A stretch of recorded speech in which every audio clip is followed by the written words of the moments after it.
You're listening to Nightmare on Film Street. The current time is 6:66. Traffic is clear ahead from here to the afterlife, but it's hell outside. For the next hour, you're on Nightmare Time. So, let's give a grave welcome to our hosts, Jon and Kim. Hello again, fiends, and welcome back to Nightmare on Film Street, the horror movie podcast for the casually obsessed. I'm Jon. I'm Kim. And this week we are kicking off a double feature of bite-sized frights from your favorite masters of horror. We're talking about tiny terrors from some of the best in the biz. We're discussing horror anthologies over the next 2 episodes, and we're kicking it off with Body Bags. From 1993. From 1993. You could almost call it John Carpenter's Body Bags. Featuring Tobe Hooper. Featuring a lot of everybody you know and everyone. love. Like, goddamn, name a director or an actor from a famous horror movie. They're in it. You know what breaks my goddamn heart about this movie? What? Is that it was supposed to be a TV show. This was supposed to be Showtime's version of Tales from the Crypt, and they pulled the plug before they'd even finished filming the first season, so they cobbled it together into a movie, and thank fucking God they did. I would die if I found out that this was sitting on a shelf collecting dust. Wow. That is such a good premise for a TV show, though, being introduced by a coroner who's starting each story with a different body that's come into the morgue. That's endless. Endless. Yeah, apparently John Carpenter, though, hated it. The premise or being in the makeup? He's like, oh, this would be a fun idea. I'll put on some makeup. I'll be a ghoul. I'll just goof around on set. It'll be a blast. He fucking hated it because it took hours to do the makeup. And then by that point, he was like, I don't want to be here anymore. Oh my God, I love John Carpenter so much. He's just such a grumpy old man now. Yeah. That seeing him, a few years previous in the 90s, being a good sport and being like the horror host, and you're just like, I bet you don't want to do this. Yeah, there was an interview with him recently, I think, where he was talking about how he just wants to stay at home and play video games. He's like, yeah, I got to direct these horror movies every once in a while. And it's fun and all, but I just want to watch wrestling and play video games. One of my favorite quotes from him is that, like, he hasn't seen some of the Halloween sequels, but he doesn't really care. Like, and people are like, well, do you hate those, like, some of those middle Halloween sequels? And you're like, see, the funny thing happens when they make another Halloween. I open my hand and somebody puts a check in it. Yeah. And that's it. That's the extent of my involvement in a new Halloween movie. Love it. I love it. Practical and just so honest. We should all be channeling that that 80-year-old John Carpenter energy. My new goal in life is just to exude adult John Carpenter energy. We've seen so many interviews. Zero fucks given. He was doing like a Lifetime Achievement Award at Fantasia, and he's just like, hey, what's up? It's me. I'm in my living room, wishing I could still smoke. One of my favorite things really recently, he was part of a series that just came out. It's like a documentary-style horror anthology called Suburban Screams. It's a series, and in part of the press kit, they had photos of John Carpenter, doing the cuts and the edits from his living room, his favorite chair, I'm assuming. Okay. But on the coffee table, right next to the chair, is a jar of, like, mini Hershey bars. It's like fun-sized mini Hershey bars. Yes, yeah. And those are, like, just for him, his little treat when he's playing his video game. Don't touch Johnny's chocolates. I just love it. Oh man, and unfortunately we did not get years and years, seasons and seasons of him as the demented coroner at this weirdo morgue, but we did get an incredible film featuring some just like stellar fucking short storytelling in Body Bags 1993. Kim, before we get into do we have to do 3 good things? I feel like we already kind of have. John Carpenter, Tobe Hooper. Okay, fine. Let's leave it at that. Surprise appearance from a dead Sam Raimi. And Wes Craven. Who's a surprisingly good actor. Oh my God. Give him a fucking award. Wes Craven should have done more acting for his tiny little role in this movie. I was expecting him to be the bad guy in the end. He was so good at being a creep. So good. And I guess those are our 3 good things. And I guess those 5 things are our 3 good things. We're going to toss over to the trailer. When we get back, we're going to talk about Body Bags. from John Carpenter.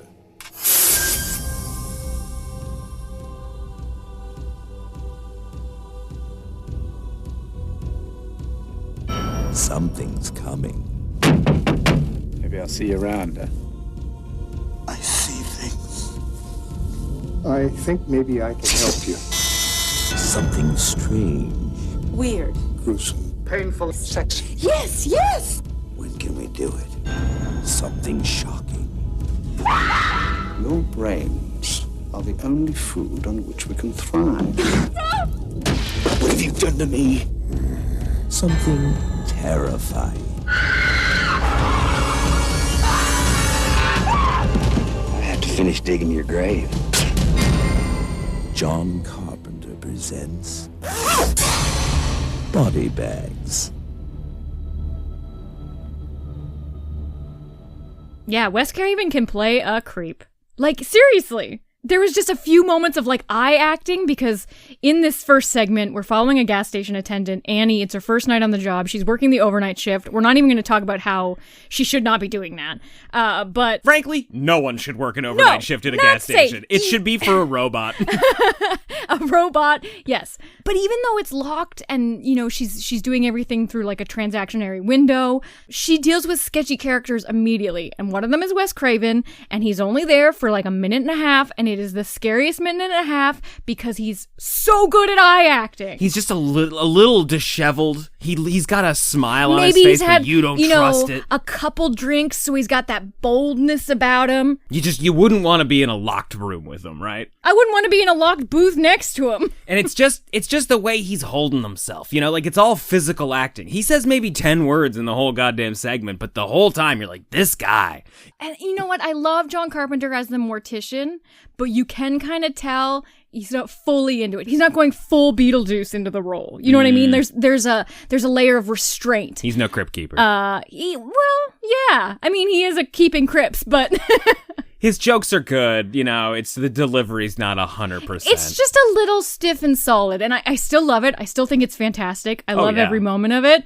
But having seen Wes Craven for 2 minutes in his little segment, I'm like, why didn't they flip these? This guy should have been hosting the show. Absolutely. He would have been I know perfect. This is John Carpenter's bag. He's doing the whole thing, but... All right, we got a little ahead of ourselves. Body Bags currently sitting, I don't know if it fucking matters anyway, at 6.2 out of 10 on IMDb, 67% on Rotten Tomatoes, more importantly, with a 39% audience rating. How is that possible? Wow. I don't get that. Everybody I know likes this movie. Anyway, Letterboxd, the real audience rating, 3.2 out of 5. You know what? It might just be because of the time it came out, because the 90s was just so thick with like Tales from the Crypts, Tales from the Dark Sides. There was a lot of horror anthology content, and this one isn't like after you get past the great morgue premise, it's just shorts. It's just horror shorts. They're great. I was gonna say like they're good. It's just A+ shorts. We're gonna talk about them, but they very well you could put the Crypt Keeper in front of these. Oh yeah, and they could belong in any of them. What's wrong with that? Nothing is wrong with that. Me in 2023 is saying nothing is wrong with that. God damn it, Kim, I want some answers. But fuck, is it 30 years ago? Ew, that's so gross. It's exactly 30 years ago. 30 years ago in 1993. Ugh, shudder. People had a lot of horror anthology content. That's true. But here's the best part about horror anthologies, right? They're good. They're incredible. You could watch a million of them. It's like you couldn't necessarily, now you probably could, but you wouldn't admit that you could order a large pizza and eat the whole goddamn thing to yourself. But you could totally eat like 2 or 3 boxes of bagel bites, no problem. Like you come home from school in the afternoon, you could eat an entire freezer full of bagel bites, but you couldn't eat a whole pizza to yourself. For some reason, that's a little harder. That's what horror anthologies are like. You could watch 1,000 of these tiny little stories. 20, 30-minute bites, you could watch that all goddamn day. If you watched 8 movies in a row, and we have, you'd be exhausted. Sorry, I'm still trying to process the bagel bite analogy. Were you one of those weird people that put the bagel bites in the microwave because they gave you that like weird, like, this isn't metal, but for some reason it makes the bottom of them crispy even if you put them in the microwave? I was one of those not rich people that didn't have a toaster oven, so yeah, I put them in the microwave. That was for the fancy side of town. We were on the good side of the train tracks. We had a toaster oven. La-ti-da. All right, so yeah, the first segment... There really were train tracks dividing the town. There's train tracks dividing every town. In the first segment of Body Bags, we have Annie, who is coming in for her first night shift at a gas station, working overnight. It's the worst fucking gig in the world. But I mean, she thinks it's going to work out fine because she's studying for school and she's got work to do, like school work to do. So she thinks this is the perfect time to do it. This is, you know what, honestly, incredibly accurate to real life. Anytime that I've ever had to have any sort of like interaction with a late night gas station attendant that's behind a locked door, they've always got school books. And I'm always maybe drunk, you know? So there's always this dynamic of like, fuck, you're doing it right. I'm doing it wrong. Anyway, can I get a bag of chips? You should probably mention in this you are either the passenger or not coming from a car. I mean, half the people in this are just walking up to the window. There's maybe, like, I don't know, 8 people that come to the gas station. Only 2 of them are driving cars. Yeah. And one of them is the dude from American Werewolf in London. He's great. He's really good. And handsome in this, I will say. Yeah, Kim's like, he really aged into a man. And I was like, okay, Kim. Okay, I didn't say it like that, but he looks great. Kim doesn't know how the rest of the segment ended. She was just looking at photos of him on her phone. I was like, wow, that was the killer? Oh, wow. Anyway, like the big setup here is that she's got several keys. One for the public restroom, which it's amazing that they're handing out keys to the public restroom after dark. And a key that locks the attendant room door. So the door shuts behind her automatically. If she doesn't bring the key with her, she's fucked. She's locked out, which happens in minutes. Which happens instantly. Immediately. The American Werewolf in London guy forgets his credit card. She runs after him to give it back and like, oops, we're locked out now. And a whole host of weirdos keep showing up and she's got to like figure out how to get back into the fucking room safely. As chill as she was when her friend was dropping her off, every single person she's super suspicious of. Every single one. She's like, yeah, no, this is fine. I'll be good. This is easy. And then peasy she's job. very uncomfortable being there. And you're like, maybe you regret doing this. Yeah, she forgot that she was going to have to meet like a creepy Wes Craven and a whole bunch of other weirdos who are, the freaks come out at night. Like, it's true. That's just true. Do you think the homeless man that was sleeping in the washroom drew that weird art? Drew that, like, killer graffiti? Because it's the best graffiti I've ever seen in a bathroom. I know. When she sees it, she freaks the fuck out. It's beautiful. It's if I saw that, I'd take a photo of it, for sure. It is quilt quality for the Hargas in Midsummer. That is the quality of artwork on that bathroom stall. If your grandma's the kind of person that would also maybe liquefy a human being, she'd also paint this incredible mural in a gas station bathroom. Yeah, if you're listening to this having not rewatched the movie, it's a really well illustrated demon type imp, and it's impaling naked women with like spears and shit, and it's beautifully rendered. Like Hashtag art. It is a tapestry-worthy depiction. It's definitely the kind of shit that you'd get from AI if you asked it to give you some just like cool-ass folk horror art for your new death metal album or something. Yeah, and you're like, but I want really like long, flowing golden hair. Like the women were mermaids but have legs. To answer your actual question, instead of just riffing on that, I don't think the homeless guy did it. I think it was probably the murderer. Do you think the murderer did it? I don't know. I think because the markers are still there, so you're assuming it was done recently, but maybe it's just, like gas stations are weird. Like that's just one of the asides of the short. Like, yeah, gas stations are just creepy at night. Yeah. Maybe it was just a kid who just showed up and left, saw the homeless guy sleeping on the ground, and was like, eh. Yeah, and that homeless guy also a cameo. Like, I can never remember the actor's name. He's in a billion things. He shows up in lots of cowboy westerns and comedies. He's one of the goofy, dumb cops in Tammy and the T-Rex. He's all over the place. But every single role in this movie, in all of these segments, everything is filled by some sort of person you should know. Even the people that weren't instantly recognizable, I was like, I should probably look up who they are. I bet they're in something we know. It was definitely just friends, right? Like they gathered all their friends and were like, we're filming at a gas station this weekend. Yeah, even Sam Raimi posed for an employee of the month photo for the gas station. Well, I think he probably showed up to be the corpse. Okay, Sam, the spoiler alert from Kim. It's here. a 5 minutes short, John. And I've already mentioned ahead of time that, yes, at some point she opens a locker and discovers the body of Sam Raimi, the real gas station attendant. I love that. What a good reveal. Yeah, because the guy that showed up, the guy that was there when she showed up, gave her the keys, left, is the real murderer. He never went away. He just sort of like hung around and waited until she got super scared and then tried to murder her with a sledgehammer. A sledgehammer? A sledgehammer. They legit smashed that gas station window. Yeah. It's a really good sequence. Like, they must have only had one glass, and they were like, we are gonna hit this motherfucking glass until it's gone. Those were some serious upper arm strength whacks. He's got that crazed murderer strength, right? Yeah. I do appreciate that even when he finally broke, like Sledgehammer to break through the plexiglass safety glass of the attendant station. Obvious. It's the right tool for the job. But she locks herself in the tiny little bathroom inside that attendant station. And I just love that they didn't switch to an axe. Like, he's still bashing down that door with a sledgehammer. But he does hears Johnny into it. He kind of hears Johnny's into it, yeah. But she hits him in the face with a chair, and it incapacitates him like she hit him with a fucking boulder. Yeah, and so much so that she doesn't seem concerned about him at all anymore. She keeps turning her back to him. He gets up, she turns her back to him again. Yeah, one little tap. I mean, he's on the ground at this point, but she's just like, oh, thank God it's over. Oh, better slowly make my way to safety with my cool-ass high-waisted denim jeans.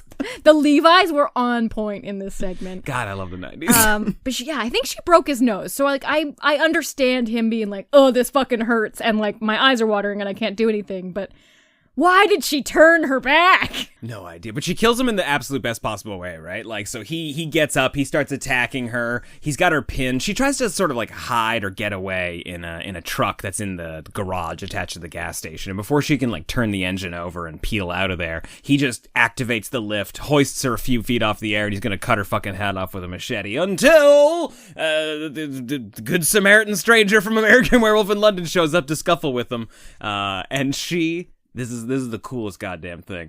She gets out of the car and lowers the truck while he's sort of like slipped and knocked out on the floor and just squishes the fuck out of him. It's a very low riding truck. I was thinking about that too. Like, I don't know how that's kind of possible, but let's believe it. I believe it. Sure. Geyser of blood comes out of that guy. Yeah, it was lovely. I'm going to say favorite segment of the bunch. Absolutely. It was just so well done. We didn't even really talk that there's some really great camera angles. That's, yeah. Like, we follow feet. We follow we follow feet. We follow... We follow her... Now I can't speak anymore. We follow her feet from, like, her space to the actual mechanic's garage. And because there's, like, an eerie suspense to it, they're using kind of fun, almost fisheye lenses, but they're not quite. It's just enough that everything's a little bit askew, and They use that a lot to great effect when she's in the locked gas station attendant's area. Yeah. Because it's such a small space, and it's just something's a little bit rounded about it. It's really great. Well, it's also because we're usually in the POV. I think we're in the POV of Wes Craven at that moment, like gawking at her a little bit. So like the lens is a little like she's under a microscope. It's an incredible use of tricks that would have already been in John Carpenter's bag. I don't think we mentioned that this segment's directed by John Carpenter. And I think anybody going into it's like, oh, John Carpenter, the guy that did Halloween. Well, and it's set in Haddonfield, isn't it? It's set in Haddonfield. I don't know how much they just I like have that. serial murderers. It's just a nod. It's just a nod. But it is a stalk and slash kind of story, like a Halloween.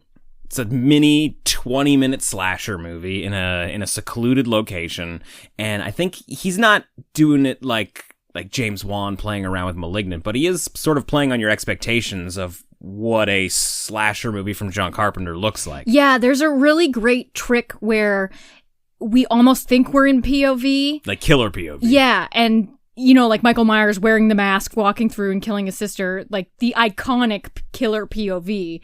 And we feel like we're doing something like that when we're in the mechanic's garage. This is like the greatest part of this segment. And there's a trick where it's not that at all. It's just great camera work. We're following the character, but she gets spooked by an air hose, and it's cut so well that you're jumping back and forth between whether you believe you're in the perspective of the killer or not. It's just so well done. It's a great little fake out. Yeah, and it's playing with your expectations as an audience, like you were saying. Yeah, it's a post-slasher, which is great, because it's a couple years before Scream. It's obviously a few years after, like, all of the big slasher movies from the 80s, so everybody's a little worn down on it. It is a great, fresh take on a subgenre that, I mean, we all know and love, and people were probably a little bored with by 1993. And just a fun little premise. Like, I love the idea of keeping everything so isolated and so few characters. Yeah. And that's probably why it works so well at 20 minutes, because, you know, it's not a final girl and her 5 friends. Yes. It's just her. Yeah. It was so fun. Yeah, it's incredibly well made. The second segment is truly the weirdest one of the bunch, though, right? Second segment's called Hair. Stars Stacy Keach, also directed by John Carpenter, which feels weird for an anthology movie. You've got 3 segments. 2 of them are directed by the same guy. But when you know that it was supposed to be a TV show, that starts to make a little more sense. Because it was probably that the first 2 segments were 1 episode. And maybe Tobe Hooper's 3rd segment would have been paired with something else that just didn't end up getting finished. Stacy Keach in this is a middle-aged balding man who's having a real hard time dealing with the fact that he's losing his hair.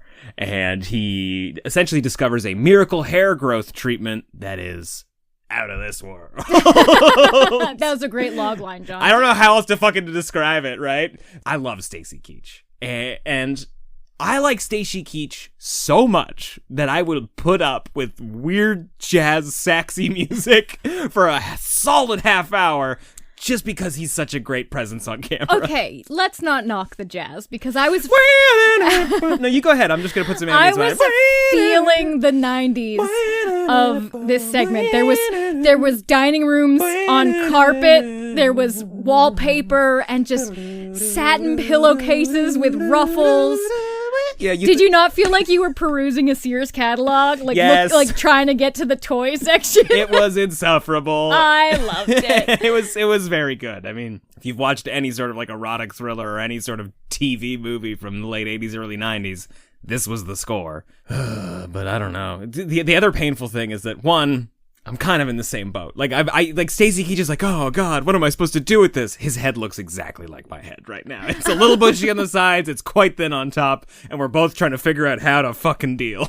I love that this was like a found footage film for you. It cut me to the core.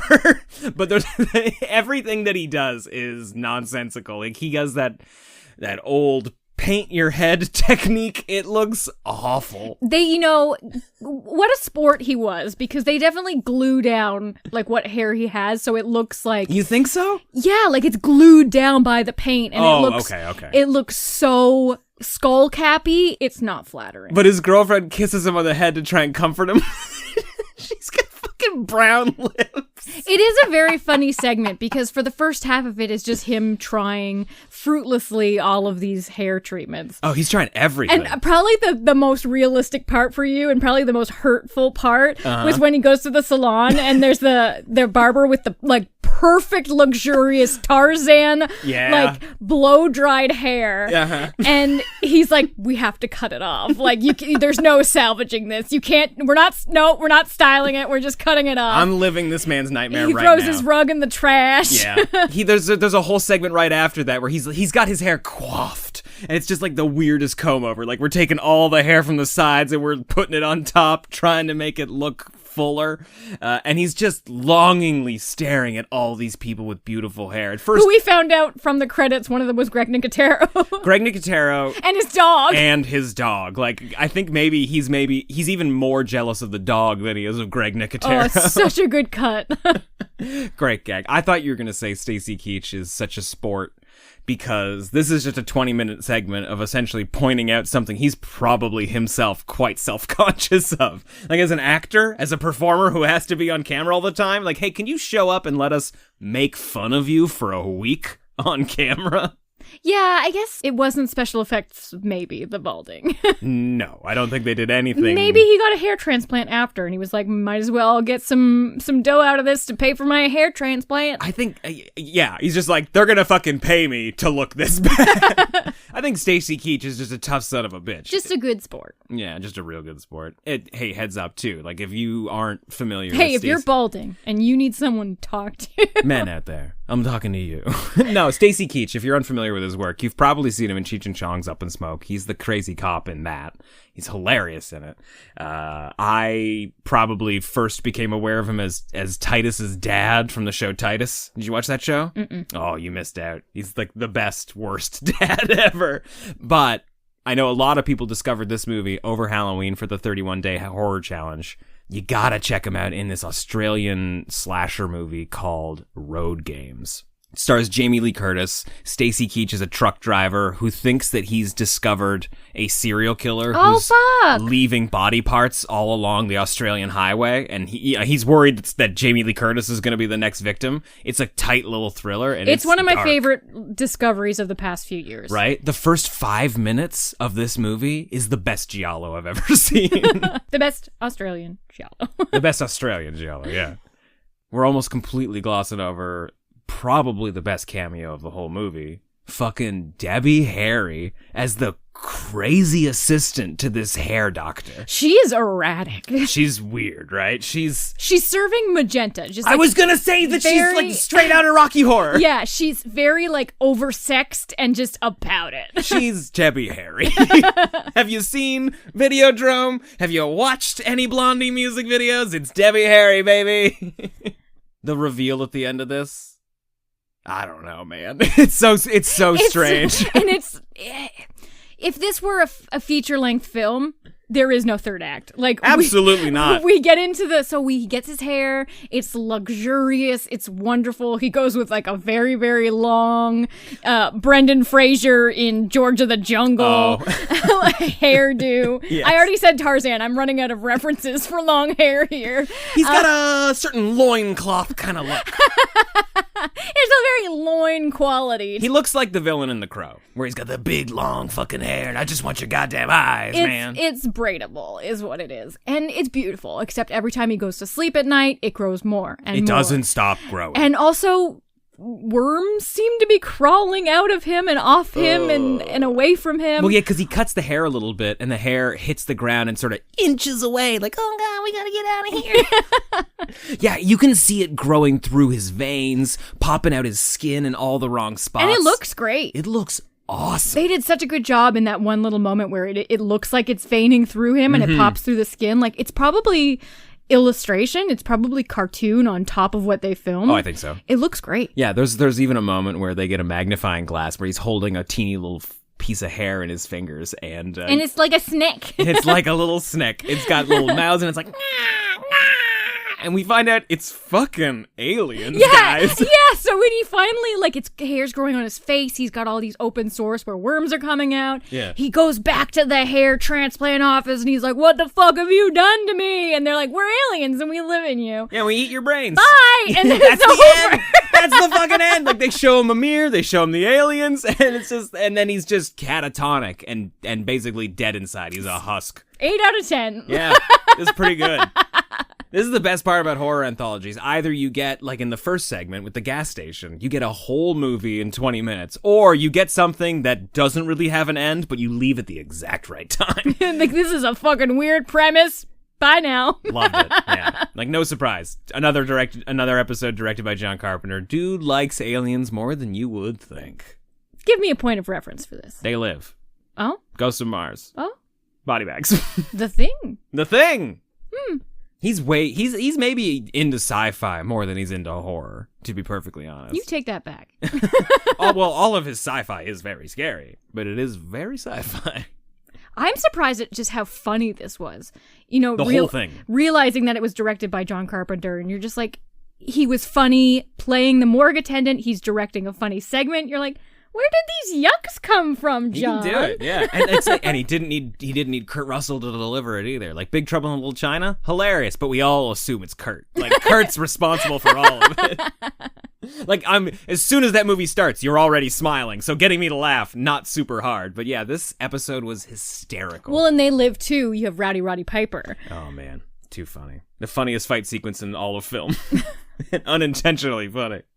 Now, the third segment, also quite bizarre. And directed by the iconic Tobe Hooper. Yeah, and one of the coolest things I noticed is I think the characters live in the same neighborhood from Poltergeist. That's what Kim thinks. And it might be true.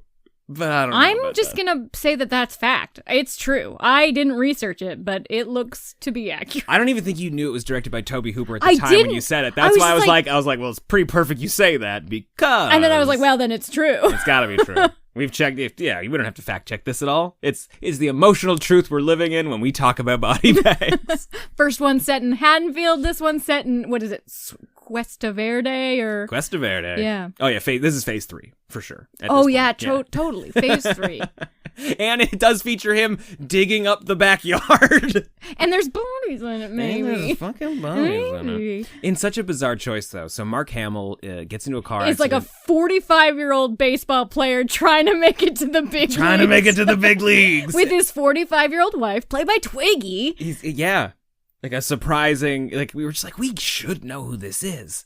Yeah, it turns out she's a supermodel from the 60s. Yeah, and they're both starting their lives. This is like, maybe that's part of the humor of it, though, right? It's just like, there's no fucking way. Like, it'd be incredible if the rest of the team were 22-year-olds. And it's just Mark Hamill, like, hey, cool kids, y'all ready for the major leagues? I finally grew this mustache. Yeah, Mark Hamill and a mustache is a look. I was gonna say that, like, he gets into a car accident, loses his eye, gets an eye transplant, but the eye is evil. And for some, like, you'd think it would be important that he was a baseball player. Like, you'd think that was integral to the story somehow. Maybe he's like, I need that eye for hitting balls. I think maybe that's kind of why he's been, like, pushed ahead in the line, kind of, why this is also because he does have major league potential? Well, no, it's just like, of all the people, on the wait list, he provides for his family with depth perception. He provides for his family with depth perception. Okay. Yeah, I don't think you could have a successful baseball career with one eyeball. But he could have been... Well, apparently you can be an umpire with one, but you cannot be a pitcher. Well, it's because you don't have to catch. Like, you just got to make calls, right? Yeah, no depth perception. It's going to be real hard to... Wait, don't umpires catch? Don't they catch the balls that... No, that's a catcher. There's a catcher and an umpire. Oh, okay. Yeah, and the catcher's part of the other team. When we were playing as kids, we did not have two roles there. No, absolutely not. The union wouldn't allow it. But he could have been anything else. Like there are so many jobs and reasons that you need two eyes. So, but anyways, he loses his eye, he gets an evil one. And he starts to hallucinate. There's No, but first he's just getting camera flashes. He's going about his life, and he's just like, oh, headache, brown eye headache. Sounds surprising. I mean, it checks out. Like, I would expect that. Yeah, I would expect some headaches after a new eye. Yeah, you just had, like, a cassette tape rammed into your face, and then somebody put a new eyeball in there. It's funny that we mentioned that the second one was very, like, documentary style for you, because when we watched this last night, I had a headache. So watching this segment, it was extra visceral for me. We had an immersive experience with this one. Yeah, truly. Like, people are constantly rubbing Mark Hamill's head, like, oh, honey, and I feel bad for you. You're just like, I want this to end. I'd murder my wife if the headache went away. Turn the lights off. There is an incredible jump scare in this movie where he is looking out at the backyard. I don't know what he's got mapped out. Is he like... I have no idea. Nobody ever to the house? Explains it. Like, is it a pool? Is it a garden? At one point, he's furiously mapping stuff off, which you think would lead to some importance. I don't know what he's mapping off. I have no idea what he's building. He's like, we're put a planer here, put a planer here. But he's put the posies over here. You're gonna bury my wife right over here in the corner under this tree. We need a fountain. Yeah, a nice little fountain. It's gonna really tie the backyard together.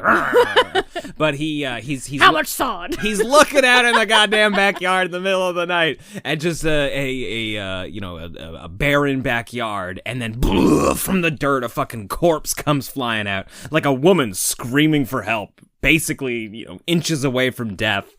And the hallucinations get even worse from there. Like, he's having sex with his wife, and he starts to imagine that she's a corpse. Oh, and that's and a really he weird... loves it? Yeah. And he really and loves we it? see his bum. It's a lot. There's a lot going on in that scene. One of the better ones, too, is when he puts a whole breakfast that his wife made for him, because he's an asshole, in the trash compactor. He's got a headache. He's nauseous, John. I'm with him on this. He doesn't want breakfast, okay? I guess he at least waits until she leaves.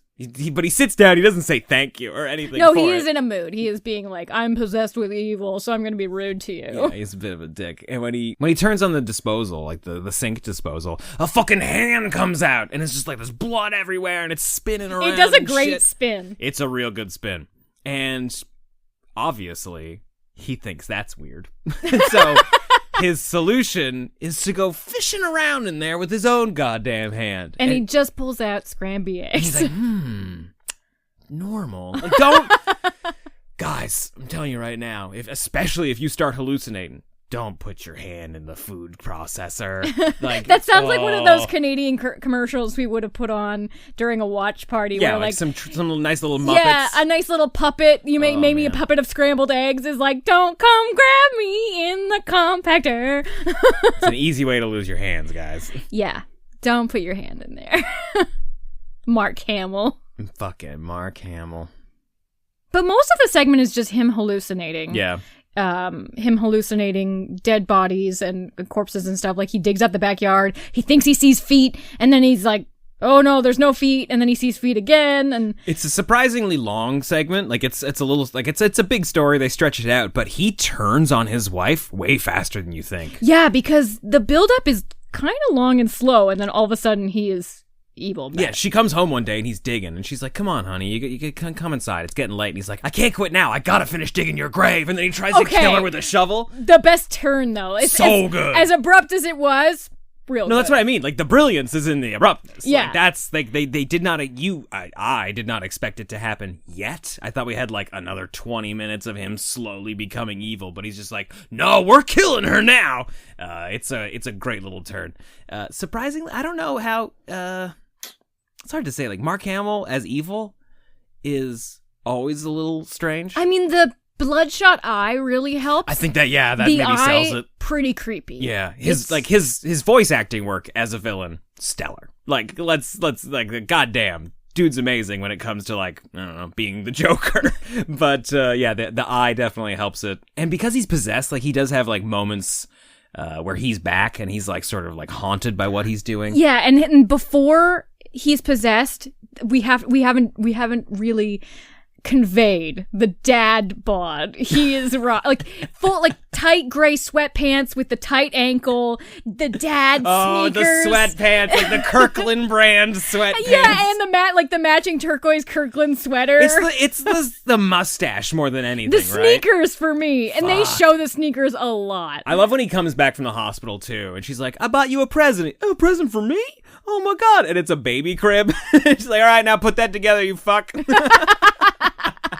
And he's putting it together all fucking mad. He's like, "Hey, here, honey, so glad you're home. Come check this out. It's a half-built crib." And then he's trying to fit the last pieces in, like, "Yeah, you fucking piece of shit." Real dad energy. This is why no one has ever filmed their dad putting together any sort of baby furniture. You'd think that'd be super cute. Maybe you get a Polaroid, but you only have photos from the beginning stages. Nothing at the end where he's just like, "This fucking thing." But I'm just saying that they really needed Mark Hamill energy for the I see what you're saying. For the dadness of this character, because he needs to be very internally conflicted with his murder eye and his nice eye. The big thing is that this killer, that the eyeball that he's gotten has come from somebody who died on death row in the gas chamber. He confronts the doctor who gave it to him, who's a friend of another doctor played by Roger Corman. So many fun cameos in this goddamn movie. I mean, he's probably a cameo we're just not placing at this moment, too. I looked him up. Like, I don't think I've seen some stuff that he's in. He's just an actor that's like, these guys are probably big fans of. Mm. Yeah, he finds out that the eyeball's from a like sadistic serial killer who killed like 27 women. He killed all of them with garden shears. And they were also like, and he's a necrophiliac. And you're like, oh I don't want to go there. And we do, because Tobe Hooper does not care. He's like, oh, you think you're uncomfortable? Give it a couple more minutes. The best part, though, is that the source of all of this horror is the eyeball that he's had transplanted. And in a panicked moment of lucidity where Mark Hamill's back and it isn't his dark passenger in the driver's seat, he grabs the garden shears that he was about to kill his wife in and just jams them into his fucking eye. He really could have just taken the eyeball out, right? Yeah, because we find out when we go back to the interstitial bits, like the morgue where John Carpenter is our host, Mark Hamill's character is there with the impaled eye. So you're like, oh fuck, he went fully into the brainstem. You're still surprised by this? It's called Body Bags. Like, he introduces every segment by like, hey, you gotta check out the story behind this corpse. I know, You're like, no, he not was going to be a dad. He was going to be, and now she's a single mom. Well, and he'd survived the car accident and only lost the eye, so I thought maybe he would just lose the eye and then... He went way overboard. Yeah, he did. He went real far. He went real deep with that, with them shears. I think the weirdest part for me, though, not that he died at the end, but that when he was finally attacking his wife, he tied her up with her own hair. Oh, yeah. He took her hair. And she was real stuck. And tied it around a table leg. That was fucking And somehow, weird. like, she I guess she was trying to untie it with her hands, and that was the whole scene. Yeah. But you're just like, are you really that stuck? Like, I can't tie my hair into a bun and have it stay for more than 10 minutes without a hair tie. Yeah, let alone be marked for death by it. Yeah. That's such a funny point. Man, I completely forgot about that. And when it was happening, too, I was like, what's he doing back there? And it's not, she doesn't have very long hair. She has shoulder-length hair. That's a weird little touch. That would fucking suck, though. Like, let's imagine that you get tied up by your own hair and you can't get out.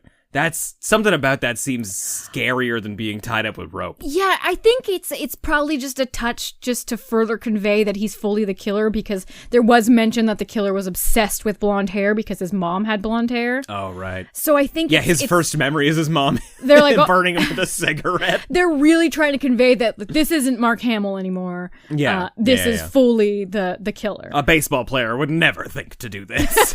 Depraved.